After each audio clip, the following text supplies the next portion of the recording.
ایک ایسے زمانے کی بات ہے جب ایک ظالم اور گھمنڈی بادشاہ اپنی طاقت کے نشے میں اندھا ہو چکا تھا۔ وہ لوگوں کو مجبور کرتا تھا کہ اسی کو اپنا رب مانے اور جو حق بات کرتا اسے سخت عذاب دیتا۔ اسی شہر میں کچھ ایمان والے لوگ بھی رہتے تھے جن کے دل اللہ کے نور سے روشن تھے۔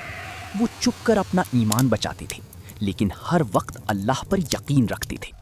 ظالم بادشاہ نے حکم دیا کہ شہر کے بیچ ایک بڑا گڈھا کھودا جائے اور اسے آگ سے بھر دیا جائے تاکہ ایمان والوں کو ڈرا کر اپنے راستے سے ہٹا سکے۔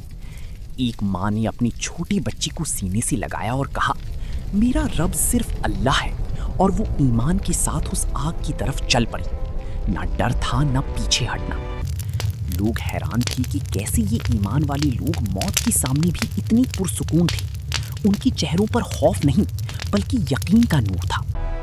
ظالم بادشاہ خوش تھا کہ اس نے سب کو مٹا دیا، لیکن وہ نہیں جانتا تھا کہ اللہ کے نزدیک یہ لوگ زندہ اور عزت والے ہیں۔